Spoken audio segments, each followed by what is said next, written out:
Hi, good morning.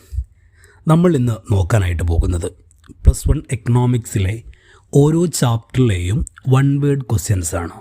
ഇതിനു മുൻപ് ഓരോ ചാപ്റ്ററും വളരെ ഡീറ്റെയിൽ ആയി പറഞ്ഞ ക്ലാസ്സുകൾ അപ്ലോഡ് ചെയ്തിട്ടുണ്ട്. അതിന് പുറമെ ഓരോ ചാപ്റ്ററിലെയും ഇമ്പോർട്ടൻ്റ് ആയിട്ടുള്ള ടോപ്പിക്കുകൾ മാത്രം സംസാരിച്ചുകൊണ്ട് വീഡിയോ ചെയ്തിട്ടുണ്ട്. ഇപ്പോൾ നമ്മൾ നോക്കാൻ പോകുന്നത് ഓരോ ചാപ്റ്ററിലെയും വൺ വേർഡ് ക്വസ്റ്റ്യൻസ് ആണ്. വളരെ കുറഞ്ഞ ക്വസ്റ്റ്യൻസ് മാത്രമാണ് ഇവിടെ പറയാനായിട്ട് പോകുന്നത്. ഓക്കെ, അപ്പോൾ ഒന്നാമത്തെ ചാപ്റ്റർ സ്വാതന്ത്ര്യം ലഭിക്കുന്നതിന് മുമ്പുള്ള ഇന്ത്യൻ സമ്പദ് വ്യവസ്ഥ. അതിൽ ഒന്നാമത്തെ ക്വസ്റ്റ്യനാണ്, താഴെ പറയുന്നവരിൽ ആരാണ് സ്വാതന്ത്ര്യത്തിന് മുമ്പുള്ള ഇന്ത്യയുടെ ദേശീയ വരുമാനം കണക്കാക്കാൻ ശ്രമിച്ചത്? 1 ദാദാഭായ് നവറോജി, 2 VKRV റാവു, 3 RC ദേശായി, 4 മുകളിൽ പറഞ്ഞവയെല്ലാം. ആൻസർ പറയുന്നത് മുകളിൽ പറഞ്ഞവയെല്ലാം. ദാദാഭായ് നവറോജിയും VKRV റാവുവും RC ദേശായും എല്ലാം ദേശീയ വരുമാനം കണക്കാക്കാൻ ശ്രമിച്ച ആളുകളാണ്. ഓക്കെ, രണ്ടാമത്തെ ക്വസ്റ്റ്യൻ, ഇന്ത്യയിൽ ജമീന്ദാരി സമ്പ്രദായം നിലവിൽ വന്നത് എന്നാണ്? ഓപ്ഷൻസ് 1757, 1782, 1793, 1800. ആൻസർ വരുന്നത് 1793. അടുത്തൊരു ക്വസ്റ്റ്യനാണ്, ഇന്ത്യയിൽ ആദ്യമായി ജനസംഖ്യാ സെൻസസ് നടന്നത് ഡാഷ് വർഷത്തിലാണ്? ഇന്ത്യയിൽ ആദ്യമായി ജനസംഖ്യാ സെൻസസ് നടന്നത് 1872-ലാണ്. 1872. അടുത്ത ക്വസ്റ്റ്യനാണ്, ഇന്ത്യയിലെ ആദ്യത്തെ ഔദ്യോഗിക സെൻസസ് പ്രവർത്തനം ആരംഭിച്ചത് എപ്പോഴാണ്? ഇന്ത്യയിലെ ആദ്യത്തെ ഔദ്യോഗിക സെൻസസ് നടന്നത് 1881-ലാണ്. ഓക്കെ, 1881-ലാണ് ഇന്ത്യയിൽ ആദ്യത്തെ ഔദ്യോഗിക സെൻസസ് നടന്നത്. അടുത്തൊരു ക്വസ്റ്റ്യനാണ്, സ്വാതന്ത്ര്യം ലഭിക്കുമ്പോൾ ഇന്ത്യയിലെ ജനസംഖ്യയുടെ ഡാഷ് പെർസെൻറ്റേജ് പേർ കാർഷിക വൃത്തിയിൽ ഏർപ്പെട്ടിരുന്നു? 72%. ഓക്കെ, സ്വാതന്ത്ര്യം ലഭിക്കുമ്പോൾ ഇന്ത്യയിലെ ജനസംഖ്യയുടെ 72% പേര് കാർഷിക വൃത്തിയിൽ ഏർപ്പെട്ടിരുന്നു എന്നാണ്. അടുത്തൊരു ക്വസ്റ്റ്യനാണ്, 2011 സെൻസസ് പ്രകാരം ഇന്ത്യയിലെ മൊത്തം ജനസംഖ്യ ഡാഷ് കോടികളാണ്? 121 കോടിയാണ്. അടുത്ത ക്വസ്റ്റ്യൻ നോക്കാം, ദേശീയ വരുമാനത്തെ ജനസംഖ്യ കൊണ്ട് ഹരിച്ചാൽ കിട്ടുന്ന വരുമാനം? ആൻസർ പ്രതിശീർഷ വരുമാനം. ദേശീയ വരുമാനത്തെ ജനസംഖ്യ കൊണ്ട് ഹരിച്ചാൽ കിട്ടുന്നതാണ് പ്രതിശീർഷ വരുമാനം. അടുത്ത ക്വസ്റ്റ്യൻ, ഡിസ്കോ സ്ഥാപിച്ചത് ആര്? ഡിസ്കോ സ്ഥാപിച്ചത് ജാംഷഡ്ജി ടാറ്റ എന്ന ഒരു ഇന്ത്യക്കാരനാണ്. അടുത്ത ക്വസ്റ്റ്യനാണ്, 1921 മുൻപ് ഇന്ത്യയിൽ നിലനിന്നിരുന്ന ജനസംഖ്യാ പരിവർത്തനത്തിൻ്റെ ഘട്ടം? ഓപ്ഷൻ എ 3-ാം ഘട്ടം, ബി 2-ാം ഘട്ടം, സി 1-ാം ഘട്ടം, ഡി 4-ാം ഘട്ടം. ആൻസർ പറയുന്നത് സി ആണ്, 1-ാം ഘട്ടമാണ്. 11ാമത്തെ ക്വസ്റ്റ്യൻ, ബ്രിട്ടീഷുകാർ ഇന്ത്യയിൽ റെയിൽ ഗതാഗതം നടപ്പിലാക്കിയ വർഷം? 1850-ലാണ്. ഇനി പറയുന്നത് രണ്ടാമത്തെ ചാപ്റ്ററാണ്, ഇന്ത്യൻ സമ്പദ് വ്യവസ്ഥ. അതിൽ ഒന്നാമത്തെ ക്വസ്റ്റ്യനാണ്, പ്ലാനിംഗ് കമ്മീഷൻ സ്ഥാപിതമായത്?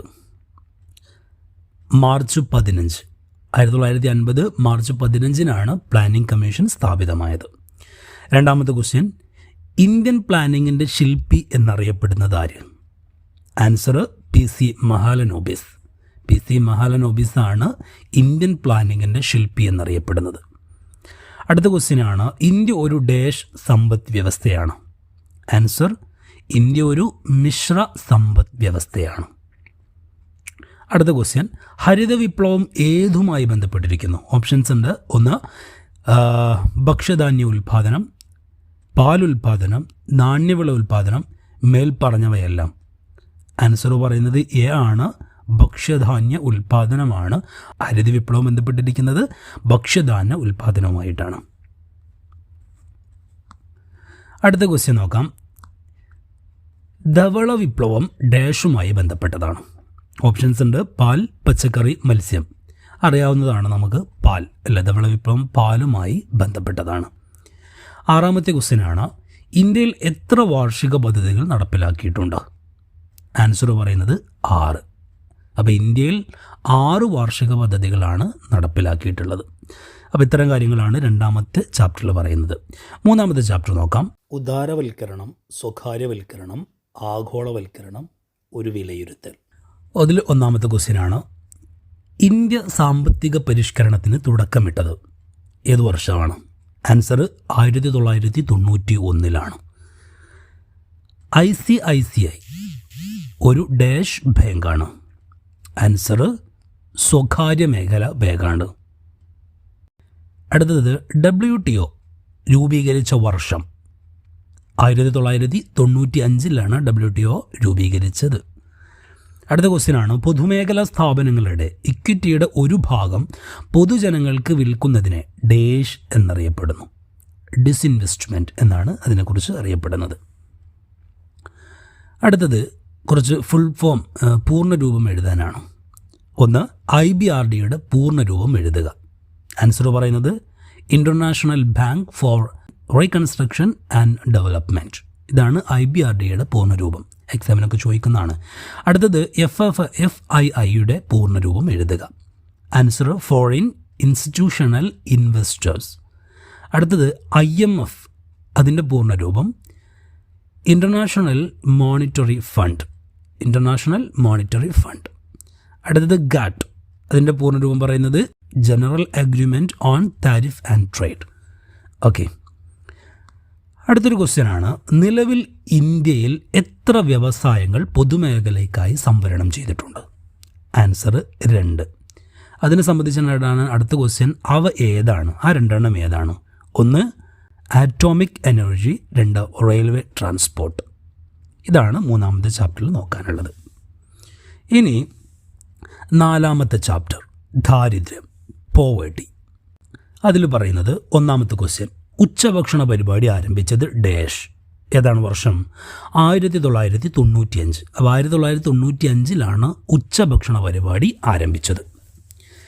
രണ്ടാമത്തത്, പണപ്പെരുപ്പം എന്നത് പൊതുനിലവാരത്തിൽ ഉണ്ടാകുന്ന ഡാഷ് വർധനവാണ്. അപ്പോൾ പണപ്പെരുപ്പം എന്നത് പൊതുനിലവാരത്തിൽ ഉണ്ടാകുന്ന വർധനവാണ്. ഓക്കെ, അടുത്തൊരു ക്വസ്റ്റ്യനാണ്, NRGPയുടെ പുതിയ പേര് എന്താണ്? Answer Mahatma Gandhi national rural employment guarantee programme. അടുത്ത ക്വസ്റ്റ്യൻ, ഇന്ത്യയിൽ എന്നാണ് NREGP ആരംഭിച്ചത്? ആൻസർ 2006 ഫെബ്രുവരി 2. അടുത്ത് നോക്കാം, SGRY സൂചിപ്പിക്കുന്നത്, അതിൻ്റെ പൂർണ്ണരൂപം എന്താണ്? സമ്പൂർണ്ണ ഗ്രാമീണ റോസ്ഗാർ യോജന. അടുത്തൊരു ക്വസ്റ്റ്യനാണ്, വികസിത രാജ്യങ്ങളിൽ ഏതുതരം ദാരിദ്ര്യമാണ് കാണപ്പെടുന്നത്? ആൻസർ ആപേക്ഷിക ദാരിദ്ര്യം. ഏഴാമത്തെ ക്വസ്റ്റ്യനാണ്, ദാരിദ്ര്യരേഖ എന്ന ആശയം ആദ്യമായി വിശദീകരിച്ചത് ആരാണ്? ദാദാഭായ് നവറോജിയാണ്. ദാരിദ്ര്യരേഖ എന്ന ആശയം ആദ്യമായി വിശദീകരിക്കുന്നത്. അടുത്തൊരു ക്വസ്റ്റ്യൻ നോക്കാം, നഗരപ്രദേശത്ത് ദാരിദ്ര്യരേഖയ്ക്ക് താഴെയുള്ള ഒരു വ്യക്തിയും പ്രതിദിന കലോറി ഉപയോഗ ഡാഷിൽ കുറവാണ്. ആൻസർ 2100 കലോറിയിൽ കുറവാണ്. അഞ്ചാമത്തെ ചാപ്റ്ററാണ് മനുഷ്യ മൂലധന രൂപീകരണം ഇന്ത്യയിൽ. അതിൽ ഒന്നാമത്തെ ക്വസ്റ്റ്യൻ നോക്കാം, 2011 സെൻസസ് അനുസരിച്ച് ഇന്ത്യയിൽ ഏറ്റവും കൂടുതൽ ജനസംഖ്യയുള്ള സംസ്ഥാനം? ആൻസർ ഉത്തർപ്രദേശാണ്. 2, ഇന്ത്യയിലെ ഏറ്റവും കൂടുതൽ സാക്ഷരതാ നിരക്കുള്ള സംസ്ഥാനം? ആൻസർ കേരളമാണ്. 2000 ഇന്ത്യയിൽ മുതിർന്ന സ്ത്രീ സാക്ഷരതാ നിരക്ക് എത്രയായിരുന്നു? 61.9%. അടുത്തത്, പുതിയ വിദ്യാഭ്യാസ നയം പ്രഖ്യാപിച്ച വർഷം? 1987-88 പുതിയ വിദ്യാഭ്യാസ നയം പ്രഖ്യാപിച്ചത്. അടുത്ത ചാപ്റ്റർ നോക്കാം, ഗ്രാമീണ വികസനം, റൂറൽ ഡെവലപ്മെൻറ്റ്. അതിലെ ഒന്നാമത്തെ ക്വസ്റ്റ്യൻ, ഗ്രാമപ്രദേശത്ത് വികസിക്കുന്ന ജനസംഖ്യ ഡേഷ് ശതമാനമാണ്? ഗ്രാമപ്രദേശത്ത് വികസിക്കുന്ന ജനസംഖ്യ 75%. ഓക്കെ, രണ്ടാമത്തത് SHG തൊഴിലാളികളുടെ ക്രെഡിറ്റ് സംവിധാനം ഡാഷ് എന്ന പേരിൽ അറിയപ്പെടുന്നു. മൈക്രോ ക്രെഡിറ്റ് പ്രോഗ്രാം എന്ന പേരിലാണ് അറിയപ്പെടുന്നത്. നബാർഡ് വായ്പ നൽകുന്നത് ഡാഷ് മേഖലയ്ക്കാണ്, കാർഷിക മേഖലയ്ക്കാണ് നൽകുന്നത്. അടുത്തത്, സമ്പൂർണ്ണ വിപ്ലവം ഏതിൻ്റെ ഉൽപ്പാദനവുമായി ബന്ധപ്പെട്ടിരിക്കുന്നു? ഹോർട്ടിക്കൾച്ചർ. അടുത്തൊരു ക്വസ്റ്റ്യനാണ്, 1969 ഡാഷ് വാണിജ്യ ബാങ്കുകൾ ദേശസാൽക്കരിച്ചു? 14 ബാങ്കുകൾ. അടുത്ത ക്വസ്റ്റ്യൻ, സുവർണ വിപ്ലവം ഉണ്ടായത് ഏതു മേഖലയിലാണ്? ഹോർട്ടിക്കൾച്ചറിലാണ് മേഖലയിലാണ് ഈ സുവർണ വിപ്ലവം ഉണ്ടാകുന്നത്. അടുത്തത്, SHG എന്നതിൻ്റെ പൂർണ്ണരൂപം സെൽഫ് ഹെൽപ്പ് ഗ്രൂപ്പ് എന്നതാണ് ഇതിൻ്റെ പൂർണ്ണരൂപം, അഥവാ സ്വയം സഹായ ഗ്രൂപ്പുകൾ എന്നർത്ഥം. ഇനി 7ാമത്തെ ചാപ്റ്റർ, തൊഴിൽ, വളർച്ച, അനൗപചാരികവൽക്കരണം, മറ്റു പ്രശ്നങ്ങൾ. അതിലെ 1ാമത്തെ ക്വസ്റ്റ്യൻ, തൊഴിൽ ശക്തി എന്നതുകൊണ്ട് ഉദ്ദേശിക്കുന്നത്? ആൻസർ, ജോലി ചെയ്യുന്ന തൊഴിലാളികളുടെ എണ്ണം. അപ്പോൾ തൊഴിൽ ശക്തി എന്നതുകൊണ്ട് ഉദ്ദേശിക്കുന്നത് ജോലി ചെയ്യുന്ന തൊഴിലാളികളുടെ എണ്ണത്തെയാണ്. 2ാമത്തെ ക്വസ്റ്റ്യൻ, ഇന്ത്യയിൽ ഏറ്റവും അധികം തൊഴിലവസരങ്ങൾ നൽകുന്ന മേഖല ഡാഷ് ആണ്? ആൻസർ, കാർഷിക മേഖലയാണ്, അല്ലെങ്കിൽ പ്രാഥമിക മേഖലയാണ്. അടുത്തൊരു ക്വസ്റ്റ്യനാണ്, ഇന്ത്യയിലെ തൊഴിലില്ലായ്മ എന്ന കൺസെപ്റ്റ് വികസിപ്പിച്ചെടുത്തത് ആര്? Answer, National Sample Survey Organisation ആണ്. ഓക്കെ. അടുത്തത്, NSSOയുടെ പൂർണ്ണരൂപം?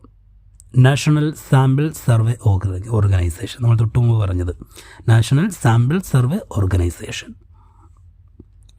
അടുത്തൊരു ക്വസ്റ്റ്യൻ നോക്കാം, ഗ്രാമങ്ങളിൽ ഏറ്റവും കൂടുതൽ പേർ ജോലി ചെയ്യുന്ന മേഖല? പ്രാഥമിക മേഖലയാണ്. അടുത്തത്, നഗരങ്ങളിൽ ഏറ്റവും കൂടുതൽ പേർ ജോലി ചെയ്യുന്ന മേഖല? സേവന മേഖല. അപ്പോൾ ഗ്രാമങ്ങളിൽ ഏറ്റവും കൂടുതൽ ജോലി ചെയ്യുന്നത് പ്രാഥമിക മേഖലയിലും നഗരങ്ങളിൽ ഏറ്റവും കൂടുതൽ ജോലി ചെയ്യുന്നത് സേവന മേഖലയിലുമാണ്. ഓക്കെ. GDP നിരക്ക് വർദ്ധിക്കുകയും തൊഴിലവസരങ്ങൾ വർദ്ധിക്കാതിരിക്കുകയും ചെയ്യുന്നതിനെ ഡാഷ് എന്ന് വിളിക്കുന്നു? തൊഴിൽ രഹിത വളർച്ച എന്നാണ്. അപ്പോൾ തൊഴിൽ രഹിത വളർച്ച എന്ന് പറഞ്ഞാൽ GDP നിരക്ക് വർദ്ധിക്കുകയും എന്നാൽ തൊഴിലവസരങ്ങൾ വർദ്ധിക്കാതിരിക്കുകയും ചെയ്യുന്നതിനെയാണ് തൊഴിൽ രഹിത വളർച്ച എന്ന് പറയുന്നത്. ഓക്കെ. അടുത്ത ചാപ്റ്ററാണ് പരിസ്ഥിതി സുസ്ഥിര വികസനം. അതിൽ 1ാമത്തെ ക്വസ്റ്റ്യനാണ്, ജൈവ കമ്പോസ്റ്റുകൾ ഡാഷ് കൃഷിക്ക് ഉപയോഗിക്കുന്നു? ഏത് കൃഷിക്കാണ്? ജൈവ കൃഷിക്ക് ഉപയോഗിക്കുന്നു.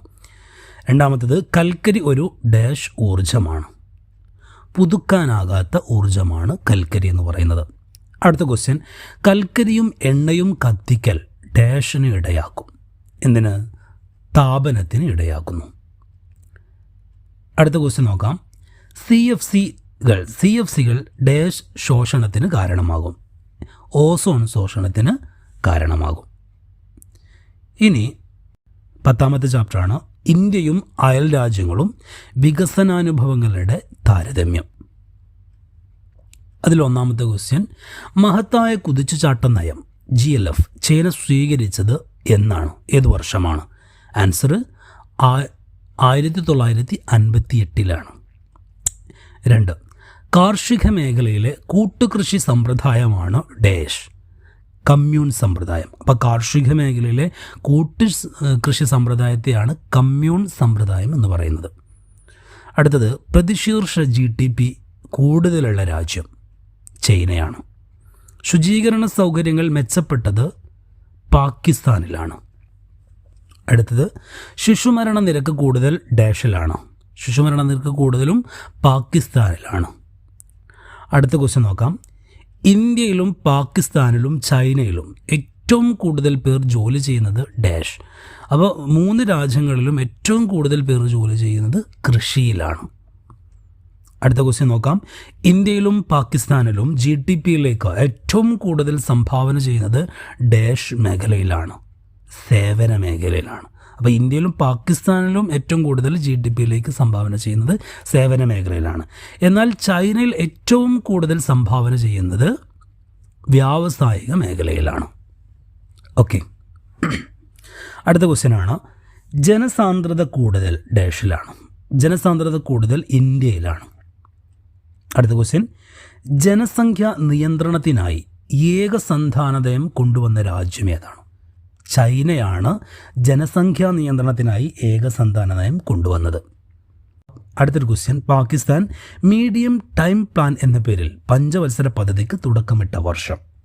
1956 പാകിസ്ഥാൻ മീഡിയം ടൈം പ്ലാൻ എന്ന പേരിൽ പഞ്ചവത്സര പദ്ധതിക്ക് തുടക്കം കുറിച്ചത്. അപ്പോൾ ഇത്രയും ക്വസ്റ്റ്യൻസുകളാണ് ഈ ചാപ്റ്ററിൽ നിന്നൊക്കെ പറയാനുള്ളത്. ഓക്കെ.